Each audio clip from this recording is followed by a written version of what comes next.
Welcome to the world of science fiction. Don't forget to like and subscribe so you don't miss new stories. Enjoy the listening.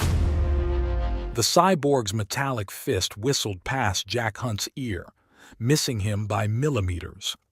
Neon lights from the underground arena cast shifting shadows across the 2-meter-tall machine's chrome plating as it pivoted for another strike. The crowd's roars echoed off the station's metal walls, their excitement building as Jack dodged yet another potentially lethal blow. "Come on, tin can," Jack taunted, bouncing on the balls of his feet. "My grandmother's targeting system was better than yours, and she was blind in both eyes." The cyborg's red optical sensors flared. Its voice emerged as a mechanized growl. "Your statistical chances of survival decrease by 27% every minute you refuse to use your arms, Hunt." Jack flashed his trademark grin, sweat gleaming on his forehead. "What can I say? I like a challenge." The underground arena of Omega 7 Station had seen its share of impossible fights, but this one was different. The legendary Iron Legs Hunt had not only accepted a challenge against a military-grade combat cyborg, he'd handicapped himself by refusing to use his arms. The betting pools were going crazy. A massive right hook from the cyborg forced Jack into a backflip. He landed gracefully, noting the worn metal flooring beneath his boots, perfect for traction. The air smelled of oil, sweat, and credits changing hands. "Hunt! Hunt! Hunt!" The crowd's chant grew louder. In the front row, a group of female spectators, human and alien alike, watched him with undisguised interest. A purple-skinned Zentaran winked at him suggestively. The cyborg charged, servos whining. Jack waited until the last possible moment before launching himself into the air. His right leg connected with the machine's head in a spinning kick that would have snapped a normal being's neck. The cyborg staggered but didn't fall. "Impressive," it droned. "But futile. My cranial plating is reinforced durasteel with a titanium substructure," Jack finished, landing in a crouch. "Yeah, I noticed. But what about that chest module? Looks a little loose around the edges." The cyborg's head tilted, a programmed gesture of confusion. That split-second distraction was all Jack needed. He launched into a combination of kicks that would have made a ballet dancer jealous, each strike precisely targeted at the growing gap in the machine's chest plating. The final kick connected with a satisfying crunch. Sparks flew as vital components gave way. The cyborg's eyes flickered and dimmed as it crashed to the arena floor. "Winner? Jack Iron Legs Hunt." The announcer's voice boomed through the speakers. Credits exchanged hands rapidly as the crowd erupted. Jack rotated his ankle, wincing slightly. That last kick had been closer than he'd like to admit. "Next time," he muttered to himself, "maybe I'll try it blindfolded." A curvaceous Rylex woman with iridescent skin pressed against the safety barrier. "Jack, that was amazing. Want to celebrate?" He opened his mouth to respond when his comm unit buzzed. The message was simple: high-paying job, discreet cargo, interested. Jack's eyes swept the arena, noting the propaganda posters that seemed to multiply daily on the station's walls. "Report all blue-skinned individuals to authorities immediately," blazed in harsh red letters above stylized images of azure-skinned humanoids. The rewards listed below the warnings grew larger every week. A massive Trandoshan bouncer shouldered through the crowd, his scaled skin reflecting the neon lights. "Boss wants to see you, Hunt. About the message." Jack stretched, making a show of considering it. "Tell your boss I'm busy celebrating." He winked at the Rylex woman, who giggled. The Trandoshan didn't move. 5 million credits busy? That got Jack's attention. He kept his face neutral, but his mind raced. 5 million would buy a lot of upgrades for his ship, the Steelbird. Maybe even that new quantum drive he'd been eyeing. "Lead the way, big guy." The bouncer led him through winding corridors, past gambling dens and pleasure houses. The station's underbelly was alive with activity, but people parted before them like water. Jack noticed how many of them nodded respectfully or fearfully in his direction. They entered a private lounge where a holographic fire cast artificial warmth across expensive furnishings. A well-dressed man sat in a high-backed chair, swirling amber liquid in a crystal glass. "The famous Jack Hunt," the man said, not rising. "Your reputation precedes you." "Usually does." Jack dropped into the chair opposite him. "Especially after I dated Princess Tusha." The man's eye twitched at the name. Interesting. Jack filed that reaction away for later. "The job is simple," the man continued. "Transport one cryopod through the Sarex quarantine zone to coordinates we'll provide. No questions asked." Jack leaned back, boots propped on an antique table. "The Sarex zone? That's Alliance-restricted space. Plenty of patrol cruisers, automated defense systems." He grinned. "Sounds fun. But $5 million for a simple transport? What's the catch?" "No catch. Payment is half up front. The pod remains sealed until delivery." "And if I'm curious about what's inside?" The man's smile didn't reach his eyes. "Then the bomb attached to the pod systems detonates. As I said, no questions asked." Jack whistled. "You really know how to sweet-talk a guy." He pretended to think it over, though his mind was already racing with possibilities. "When do we start?" "The pod will be delivered to your ship in 1 hour. Coordinates will follow." Back in the corridor, Jack's comm chirped again. A message from an old contact in Alliance intelligence. "Warning, multiple contracts out on Blueskins. Big players involved. Watch yourself." Jack smiled. Whatever was in that pod, it was going to make his life interesting. And interesting was exactly what he lived for. The steel bird sat in her berth, sleek and deadly as a predator. Jack ran his hand along her hull as he approached the entry ramp. The ship had gotten him out of more tight spots than he could count, and something told him she'd be earning her keep again soon. Inside his ship, Jack checked his security feeds. The cargo hold showed a pristine cryopod being loaded by silent workers in unmarked uniforms. Too pristine. Most smuggling containers were deliberately weathered to avoid attention. This one practically screamed suspicious cargo. "Trying too hard, aren't they?" he muttered, zooming in on the pod's control panel. The bomb was there all right, but it wasn't the only modification. A timer display caught his eye, counting down from what looked like 72 hours. Jack switched to his private comm channel. "Computer, run a background check on recent station arrivals. Focus on connections to Princess Tusha's court." "Working," the AI responded. "Alert. Multiple encrypted communications detected between station officials and the royal palace of—" The ship shuddered as the docking clamps released. Jack frowned. He hadn't authorized launch prep. "Computer, lock down all—" The console erupted in sparks. Emergency lights flooded the cabin as systems began shutting down one by one. Through the viewport, Jack watched patrol ships converging on his position. "Clever," he said, cracking his knuckles. "Remote override. But they forgot one thing." His fingers flew across the backup controls, the ones he'd installed himself, isolated from the main systems. The steel bird's engines roared to life, and artificial gravity kicked in just as the ship shot forward. "Sorry, boys," Jack broadcast on an open channel, "but Iron Legs has a date with destiny." He barrel-rolled between two patrol ships, their laser fire harmlessly crossing where he'd been seconds before. The steel bird's superior maneuverability made up for her lack of heavy weapons. Plus, station security couldn't risk damaging whatever was in that pod. Space opened up before him as he cleared the station's immediate defense zone. The nav computer beeped, displaying the coordinates he'd been promised. They led straight into the heart of the Sarex quarantine zone. Computer, what did you find on those background checks?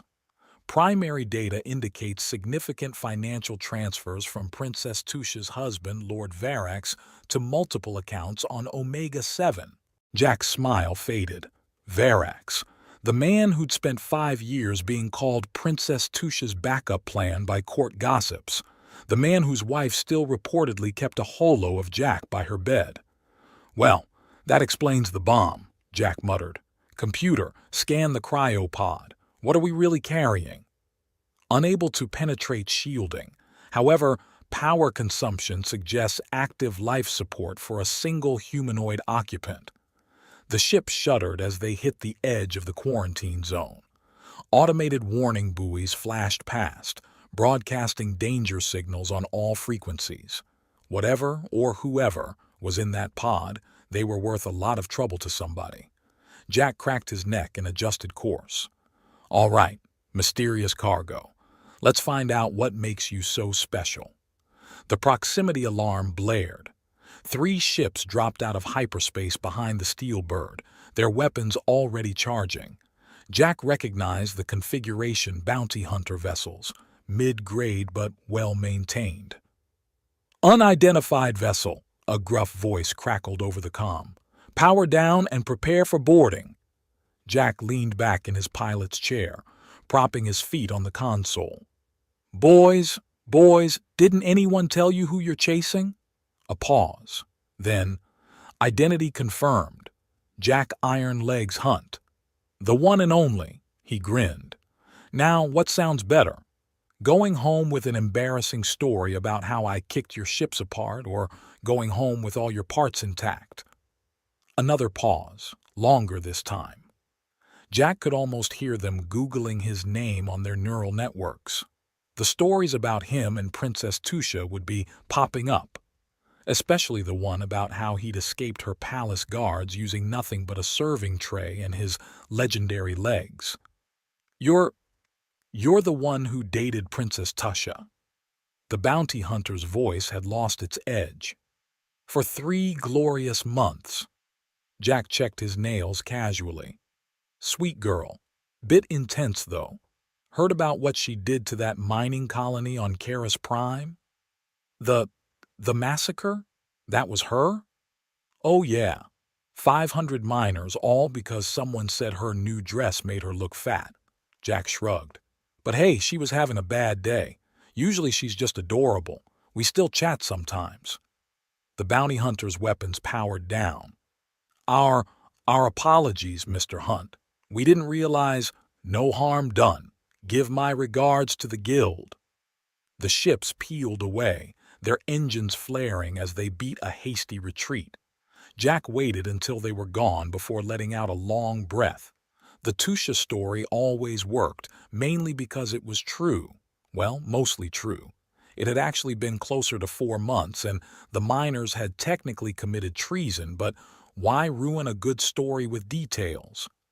With the immediate threat gone, Jack set the ship on autopilot and headed for his quarters. A hot shower would help him think through the growing list of suspicious details surrounding this job. The shower's steaming water was just hitting his shoulders when cold metal pressed against his throat.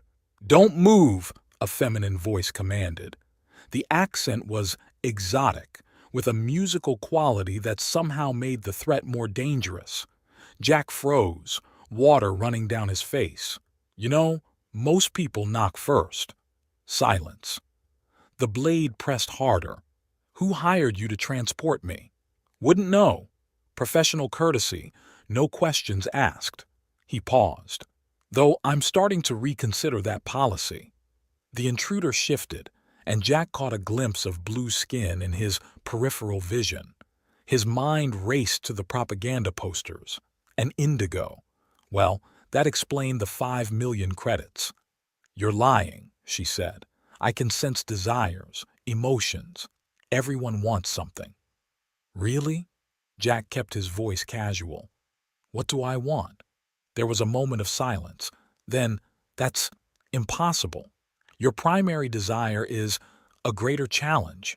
And she made a sound of disbelief. Various women across the galaxy? Jack grinned. What can I say? I'm a simple man. You dated a Revian with the tentacles? Lovely month. Very flexible relationship. The knife wavered slightly. You're either insane or... Jack moved. His leg swept up in an arc that should have been impossible in the confined space, knocking the blade away. He spun, water spraying, to face his attacker. She was breathtaking, tall and graceful, with skin the color of a tropical ocean and eyes like sapphires. Her features were perfectly proportioned, almost ethereal. She wore what looked like a modified stealth suit that left little to the imagination. "Name's Jack," he said, reaching for a towel. "And you are." She backed away, dropping into a fighting stance. "Leia, and if you try anything, relax." He wrapped the towel around his waist. "If I wanted to hurt you, I would have. Besides, anyone Varix wants dead is probably worth keeping alive." Her eyes widened. "How did you know about Varax? Let's just say I have a complicated history with his wife." Jack grabbed a robe. "Now, how about we discuss this like civilized people? I'll make coffee, or tea if you prefer, though fair warning, all I have is the synthetic stuff." "Why do you call your planet Earth when it's half water?" Leia asked, studying the star charts floating above the steel bird's navigation console. Her blue skin glowed in the holographic light, making her look almost ethereal. Jack glanced up from the ship's controls, fighting back a smile. "Same reason we park on driveways and drive on parkways. Humans aren't great at naming things." "That makes even less sense." She frowned, her sapphire eyes narrowing. "And why do you wear pants if they provide no protection in combat?" "Trust me, they provide plenty of protection, especially in the right situations." He winked at her, earning an eye roll that couldn't quite hide her amused smile. Their banter was interrupted by a warning beacon. 3 Alliance patrol ships dropped out of hyperspace ahead, their weapons charging. "Speaking of protection," Jack muttered, "hold on to something." The steel bird dove, engines screaming as Jack pushed them beyond their rated limits. Leia grabbed the co-pilot's chair, her knuckles whitening against her blue skin. "Your legs are so strong, but your arms—" She paused as they barrel-rolled past a barrage of plasma fire. "Why the imbalance?" "Professional choice. Legs are more dramatic." Jack kicked the emergency thrusters, sending them into a spin that no sane pilot would attempt. "Besides, you should see what these babies can do on a dance floor." "Is everything a joke to you?"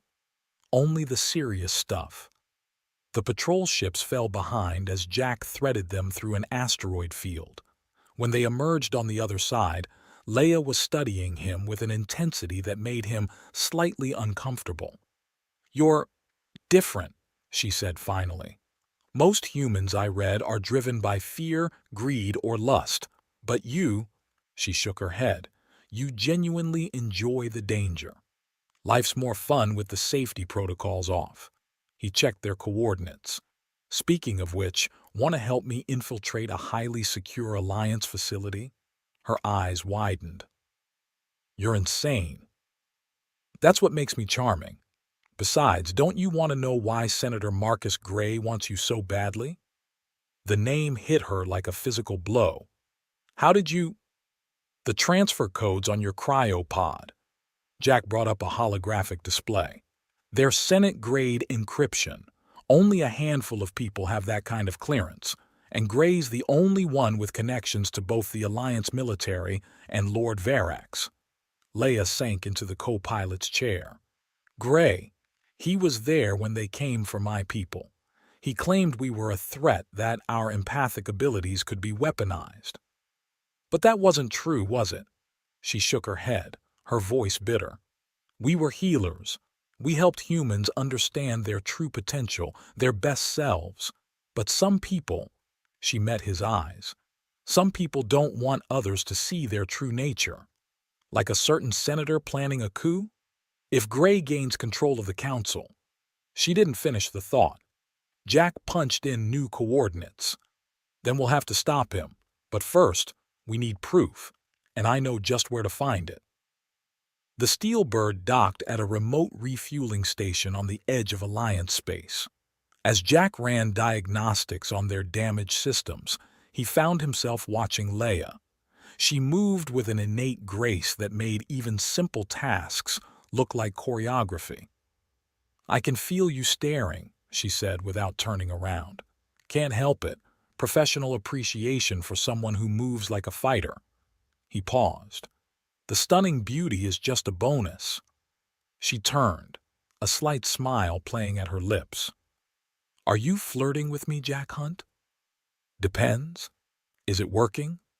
Before she could answer, the ship's computer chimed. "Decryption complete.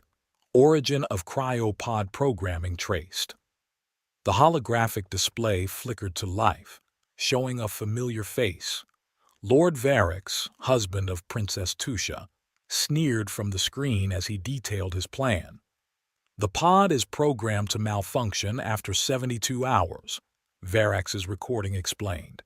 "Hunt's reputation for impossible challenges will ensure he takes the bait. When the pod fails, both he and the Indigo die. The galaxy's greatest embarrassment and my wife's former distraction, eliminated in one stroke." Jack whistled. "Somebody's jealous." Leia raised an eyebrow. "You don't seem surprised." "That Varric wants me dead? No. That he's this clever about it?" Jack shrugged. "That's new. Usually he just sends assassins. Terrible conversationalists, by the way." "Why does he hate you so much?"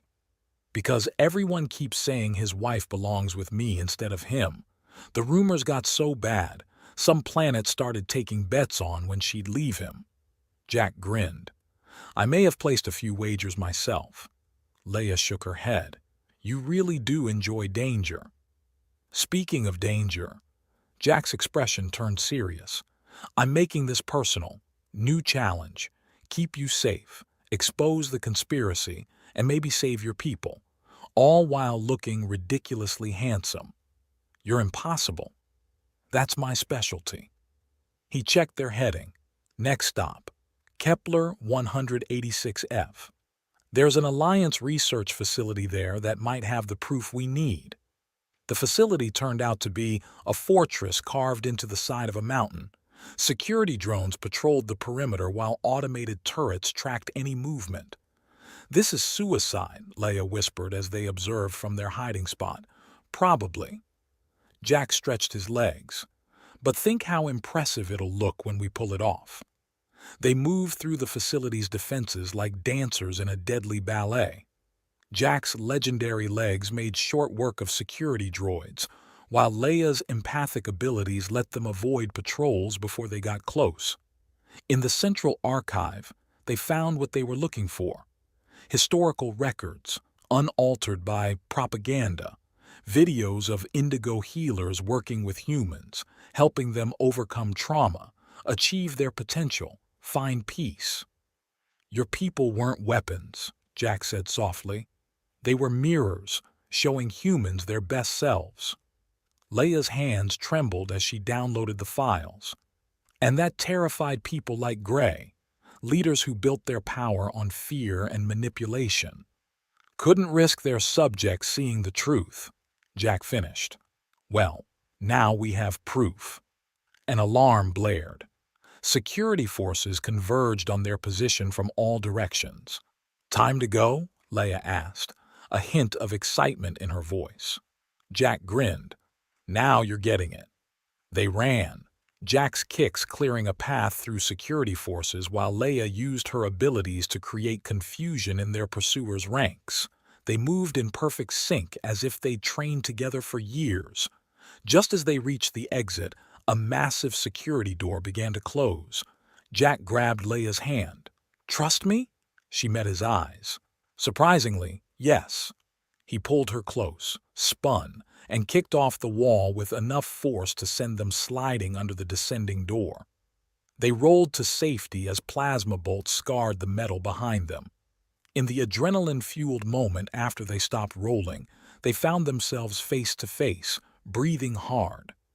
Jack noticed how her sapphire eyes seemed to glow in the dim light. "Your heart rate is elevated," Leia whispered. "Is that fear or—" Jack kissed her. For a moment, the chaos around them faded away. Then an explosion reminded them of their situation. "Both," he answered with a grin. "Definitely both." Back on the steel bird, Jack established a secure connection to a private royal frequency. Princess Tusha's hologram materialized, her ethereal beauty unchanged since their time together. "Jack," her smile was radiant. "I was hoping you'd call. That outfit still fits you perfectly."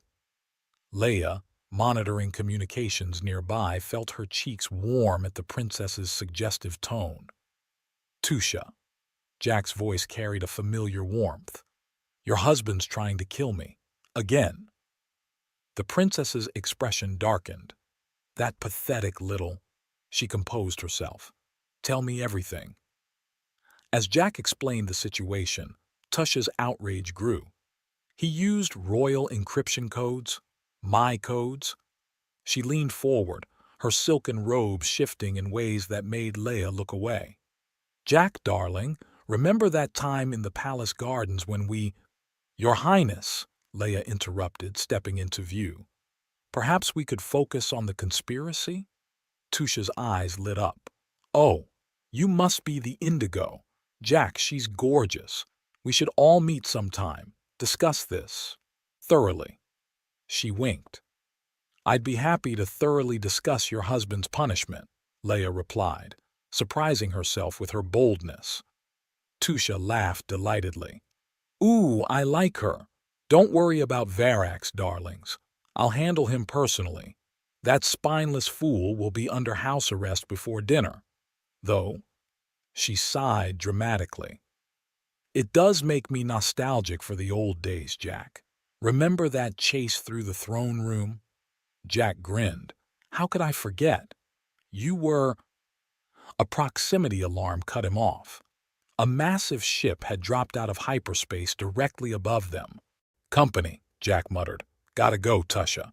Be safe, you two, and when this is over—" She blew a kiss. "Let's catch up properly." The transmission ended just as the ship's computer identified their visitor. "Warning. Matching configuration to the collector, registered to Magnus Vale." Jack's expression hardened. "Damn." "Friend of yours?" Leia asked. "Ex-partner.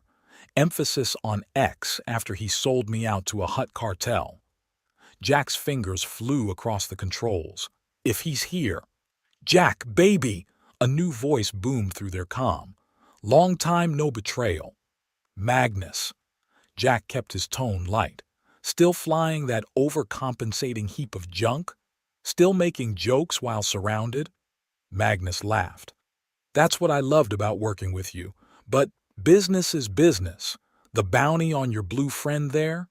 It'll set me up for life." Tractor beams locked onto the steel bird, drawing them toward the larger ship's hangar. Jack looked at Leia, an apology in his eyes. "Any ideas?" She smiled, but there was something dangerous in it. "You're not the only one with hidden talents." The hangar was filled with armed mercenaries when their ship was pulled in. Magnus stood at their center, arms spread in welcome. "Nothing personal, Jack, but credits are credits." Leia stepped down the boarding ramp first, her hands raised. The mercenaries tensed, weapons trained on her. "Your fears," she said softly, her eyes beginning to glow. "They're so loud." The change was instant. Hardened killers began to scream, dropping their weapons as their worst nightmares played before their eyes. One saw flesh-eating parasites crawling under his skin. Another relived his near death in the vacuum of space. Magnus staggered back. "What? What are you doing to them?" "Showing them their truths," Leia answered. "Would you like to see yours?" Jack chose that moment to make his entrance, dropping from above the ramp into a spinning kick that took out 3 mercenaries at once. He moved through the chaos like a force of nature, his legs delivering devastating combinations while Leia's power kept their enemies paralyzed with terror. "You know what's funny, Magnus?" Jack called as he fought. "I actually miss this kind of thing." A mercenary managed to shake off enough fear to raise his weapon. Leia intensified his terror until he saw the gun turning into a writhing mass of serpents in his hands. "Your hidden talents are impressive," Jack commented, ducking under a wild swing. "So are yours," she replied, watching him dispatch 2 attackers with a single spinning kick. Magnus broke and ran for the emergency shuttle. Jack started to pursue, but Leia caught his arm. "Let him go. We've got bigger problems." She was right. The ship's computer was announcing Senator Gray's personal fleet approaching their position. "Back to the bird?" Jack asked. Leia nodded, then surprised him by pulling him into a fierce kiss. "For luck," she explained with a smile. "We should test our luck more often." "I have a terrible idea," Jack announced as Senator Gray's fleet surrounded them. Leia looked up from the weapons console, her blue skin reflecting the emergency lights. "Worse than dating a princess with execution privileges." "Much worse." He grinned. "I'm going to get captured." "That's not a plan. That's suicide." "Exactly why they won't expect it." Jack pulled up a holographic map of Gray's personal station. "While they're focused on me and my incredible legs, you'll take the steel bird and infiltrate Gray's private quarters here." He pointed to a secured section. "The evidence we found, combined with your abilities, you could expose everything." Leia studied him, her sapphire eyes intense. "You're serious." "Always am about the ridiculous stuff."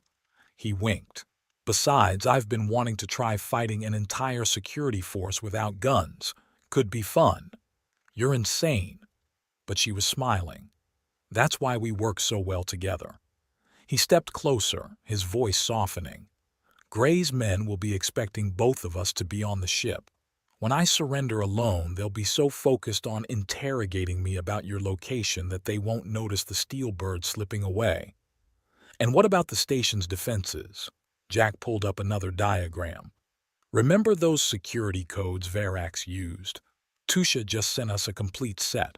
Royal encryption will get you through the outer perimeter. After that," he gestured to her, "you have talents of your own." Their eyes met, and for a moment, the urgency of their situation faded. Leia reached up, touching his face. "If you die doing this," she whispered, "I'll never forgive you. Please. Death is terrified of my kickboxing." He kissed her quickly. "Now, let's give them a show." "The station isn't just Gray's headquarters," Jack explained, highlighting sections of the hologram. "It's where the Galactic Council meets. More importantly, it houses the central broadcasting hub, direct access to every major communication channel in Alliance space." "And you think we can just walk in?" Leia's skepticism was clear. "Not walk, but Gray's paranoia works against him." Jack zoomed in on a specific section. "See this? Private docking bay, reserved for his personal yacht. Same royal encryption as the cryopod.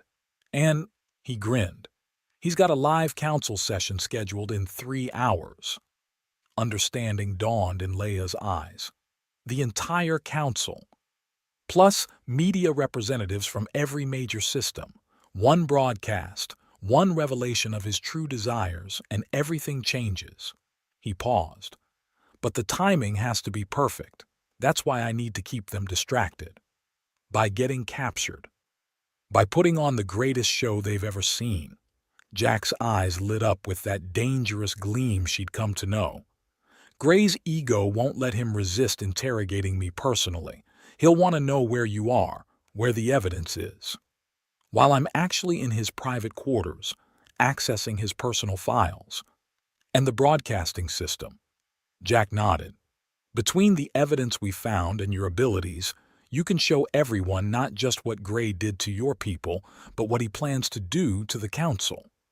A proximity warning flashed. Gray's flagship was moving into position. "One problem," Leia said. "How do I get from his quarters to the council chamber?" Jack's smile turned wicked. "Remember those maintenance tunnels we used on Kepler 186F?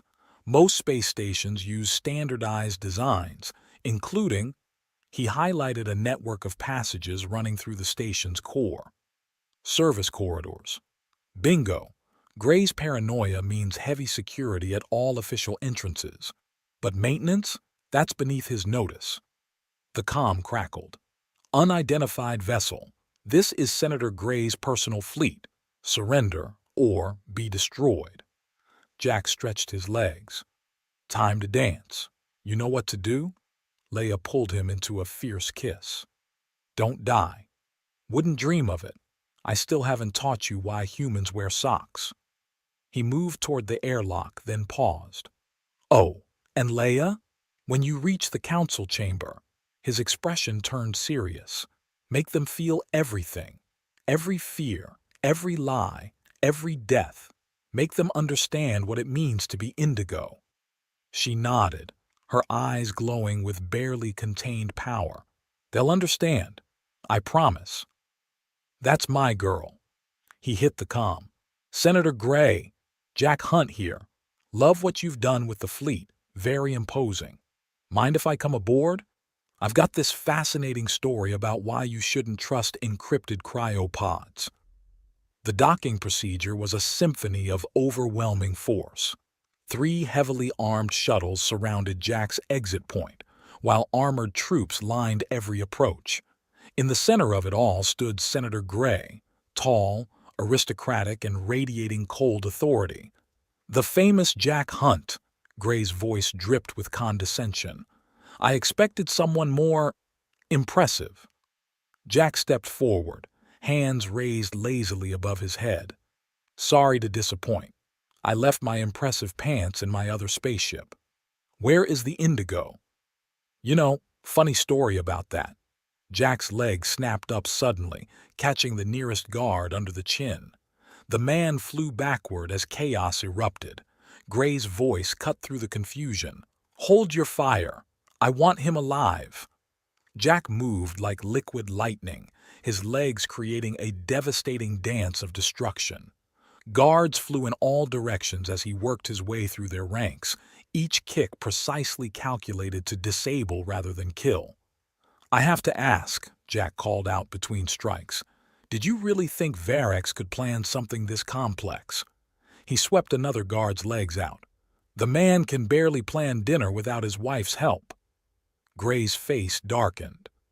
"Where is the Indigo?" "Probably halfway to the outer rim by now."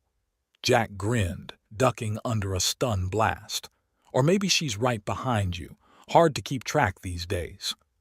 Meanwhile, on the other side of the station, the Steelbird slipped through the defense grid using Tusha's codes. Leia guided the ship with practiced precision, her heart racing as she approached Gray's private docking bay. Back in the landing bay, Jack had worked his way through most of the security force. Bodies lay groaning around him, victims of his legendary legs. "Impressive," Gray admitted, drawing a sleek pistol, "but futile." The stun blast caught Jack in the chest, sending him crashing to the deck. As darkness crept in at the edges of his vision, he smiled. "You know what's really funny?" he managed. "I'm not even the dangerous one." Leia moved through Gray's private quarters like a ghost, her empathic abilities letting her avoid the few guards posted inside. The evidence from Kepler 186F was already uploading to the station's main computer while she made her way toward the maintenance access that would lead her to the council chamber. She paused at a terminal, checking the station's security feeds. The sight of Jack being dragged to an interrogation cell made her chest tight, but she forced herself to focus. He was buying her time. She couldn't waste it. The council chamber's service entrance was exactly where Jack said it would be. As she prepared to make her move, she smiled, remembering his words. "Make them understand," she whispered. "Oh, they will." In the interrogation cell, Jack hung suspended in a containment field. his trademark grin still in place despite the bruises forming on his face. "Your reputation for resilience is well earned," Gray said, pacing before him, "but unnecessary. Simply tell me where she is, and this can end." "You know what I don't understand?" Jack flexed his legs experimentally against the restraints.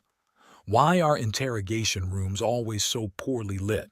Is mood lighting really necessary for torture?" Gray's hand shot out, striking Jack across the face. "You think this is a game?" "Life's a game, Senator. You're just a really bad player." Jack spat blood. "By the way, how's the council session going?" The question made Gray pause. "What do you know about the council session?" "Oh, nothing much. Just wondering if they've started discussing the interesting files being uploaded to their datapads right now." Gray's face went pale. He rushed to a computer terminal, his fingers flying across the controls. "Impossible. My security is very impressive," Jack agreed. "Almost as impressive as Princess Tusha's encryption codes. You remember Tusha, right? Lovely woman, terrible temper, really doesn't like people using her codes without permission." In the council chamber, Leia emerged silently from the maintenance access just as alarms began blaring throughout the station. The gathered council members, representatives from every major system in the Alliance, were already murmuring about the mysterious files appearing on their screens. "Distinguished members of the council," she announced, her voice carrying clearly across the chamber. Her blue skin seemed to glow under the lights as all eyes turned to her. "I am one of the last of the Indigo, and I am here to show you the truth." Her eyes began to glow with inner light as she released her full power. The chamber filled with gasps as each council member began to experience not just their own deepest fears and desires, but those of everyone around them. The true nature of Gray's conspiracy unfolded in their minds like a terrible flower blooming. "Feel the truth," Leia commanded. "Feel what was done to my people. Feel the lies that were told. Feel the deaths of thousands whose only crime was helping others see their best selves." Back in the interrogation room, Gray's communication device erupted with urgent messages. His face contorted with rage as he realized what was happening. "Kill him!" he ordered the guards. "Then find the Indigo and—" Jack's restraints suddenly deactivated. He dropped to the floor in a crouch, his legs coiled like springs. "Sorry, Senator," he said, rising smoothly, "but I've got a council meeting to attend." What followed was pure chaos. Jack's legs became instruments of destruction as he fought his way through the station's corridors, leaving a trail of unconscious guards in his wake. Every security measure, every locked door, every defensive position fell before the combination of Tusha's codes and his unstoppable advance. He burst into the council chamber just as Leia was finishing her revelation. The sight of her standing there, powerful and radiant, making the most powerful beings in the galaxy experience the truth of their own hearts, took his breath away. "Did I miss anything good?" he called out. Leia turned, a brilliant smile lighting her face. "Just the part where—" Gray's shot caught her in the shoulder, spinning her around. The senator stood in the doorway, his elegant facade cracked by murderous rage. "Broadcasting now on all frequencies," the station's AI announced, its monotone voice echoing through every speaker in Alliance space. "Emergency override protocol engaged." Gray's eyes widened in horror as he realized what was happening. Every screen, every holopad, every communication device across the galaxy was now receiving the complete data dump. The truth about the Indigo, the evidence of his conspiracy, and most damning of all, the live feed from the council chamber. "You can't stop this," Leia said, straightening despite her wounded shoulder. Her voice carried not just through the chamber but to billions of viewers across the stars. "The truth about the Indigo, about what you did to us, about what we really are, everyone will know. Then they'll all die." Gray raised his weapon again, but Jack was already moving. His legs swept up in an arc that seemed to defy physics, catching Gray's wrist with devastating precision. The gun went flying as Jack followed through with a combination that sent the senator crashing into his own guards. "Always wanted to kick a senator," Jack quipped. "Cross that off the bucket list." But Gray wasn't finished. He pulled a hidden device from his coat. "If I fall, I'm taking you all with me. This station's reactor." Leia's eyes flared with power. Gray froze, his face contorting in terror as she forced him to experience every moment of fear, pain, and loss he had inflicted on others. "Feel it," she commanded. "Feel what you did to my people.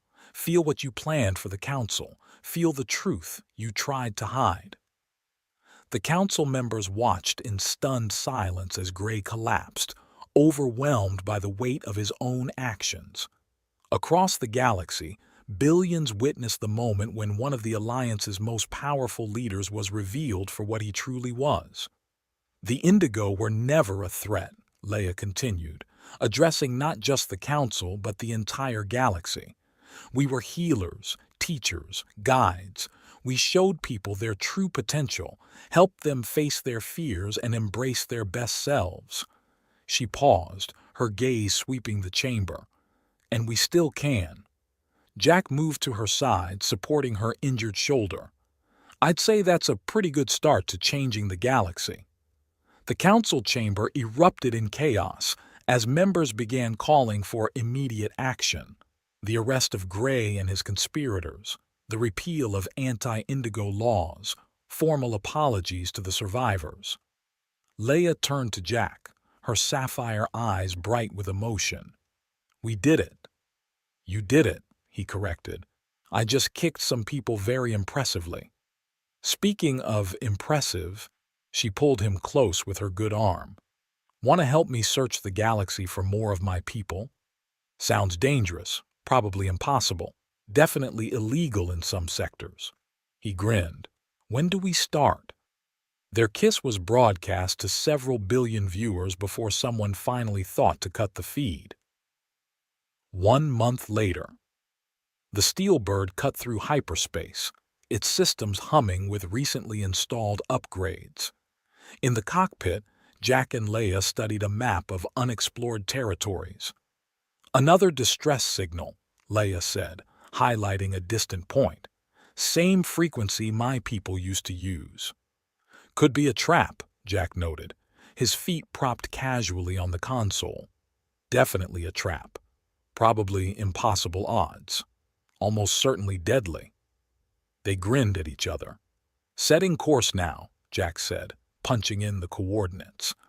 Leia leaned back in her co-pilot's chair, studying him with amusement. "You know, I still don't understand why humans wear socks." "Tell you what," Jack replied, pulling her into his lap. "After we rescue your people, deal with whatever deadly trap is waiting, and probably kick some more bad guys, I'll explain all about socks." "Promise?" "Cross my heart, though you might want to ask Tusha too. She has some interesting theories about human footwear." Leia groaned. "Please stop bringing up the princess." "Jealous? Of someone who had to settle for your younger, less experienced self?" She traced a finger along his jaw. "Hardly." The ship's computer chimed with an incoming message. Another rescue mission. Another impossible challenge. Another chance to make the galaxy a little better. "Ready to save the universe again?" Jack asked. Leia's eyes glowed with that now familiar power. "Always. But first," she kissed him deeply, "I think we have some time before we reach our destination. I love the way you think." Jack swept her up in his arms. "Computer, set autopilot and engage privacy protocols." As they left the cockpit, Leia couldn't resist one last question. "Seriously, though, why do you need 2 socks?" Jack's laughter echoed through the ship as they disappeared into their quarters, ready for whatever adventure tomorrow might bring. In the months that followed, the galaxy changed. The truth about the indigo led to a renaissance of empathic healing and understanding. More survivors emerged from hiding, welcomed now as teachers and guides. Princess Tusha divorced her husband and became a vocal supporter of indigo rights, though she never quite stopped flirting with Jack during diplomatic calls. And somewhere out there, a blue-skinned empath and a man with legendary legs continued their mission, taking on impossible challenges and making the universe a more interesting place, one adventure at a time. Epilogue: Royal Reunions and New Beginnings. The royal palace of New Venus sparkled like a diamond in the evening light. Princess Tusha, recently single and more radiant than ever, had insisted on hosting a small private dinner to celebrate the successful rescue of another group of indigo survivors. Small, in royal terms, meant only 50 servants and a mere 3 courses. "Jack, darling," Tusha practically purred as she descended the grand staircase, her flowing gown leaving little to the imagination. "And the lovely Leia. You're both looking deliciously well." Jack grinned. "Tusha, still making every entrance count, I see." "Only for special guests." She embraced them both, lingering perhaps a moment longer than strictly necessary. "Come, the private dining room awaits. I have so many questions about your recent adventures." Leia exchanged an amused glance with Jack. In the months since Gray's downfall, she'd grown accustomed to Tusha's flirtatious nature, and even found herself enjoying it. The private dining room could have hosted a small army. Tusha reclined on a luxurious couch, gesturing for them to join her. "So," she said, sipping something sparkly and probably worth more than most ships, "tell me everything, especially the parts unsuitable for public broadcast." "Actually," Leia said, her blue skin seeming to glow in the soft light, "we have some news of our own." Jack took her hand, his trademark grin softer than usual. "I'm pregnant," Leia announced. Tusha's delighted squeal probably reached orbit. "Oh, this is perfect, a baby, part human, part indigo." Her eyes sparkled mischievously. "With those genes, it's going to be absolutely gorgeous, not to mention those legs." "We were hoping," Leia continued, trying not to blush, "you might consider being the godmother." "Try and stop me. Oh, the parties we'll throw, the adventures we'll have." Tusha clapped her hands in delight. "This calls for the good wine. Well, not for you, darling." She winked at Leia. "But Jack and I will drink your share." As Tusha swept off to personally select the wine, Jack pulled Leia closer. "Having second thoughts about the godmother thing?" "Not at all." Leia smiled, resting her head on his shoulder. "Our child is going to need all the strong, slightly crazy women in their life they can get." "Speaking of crazy," Jack's eyes twinkled. "Want to tell her it's twins?" Leia laughed. "Let's save something for dessert." Somewhere in the galaxy, new adventures waited. But for now, in this moment, everything was perfect, even if Tusha did spend the rest of the evening making increasingly outrageous suggestions for baby names. And as for those socks, well, their child would just have to figure that out for themselves. The end.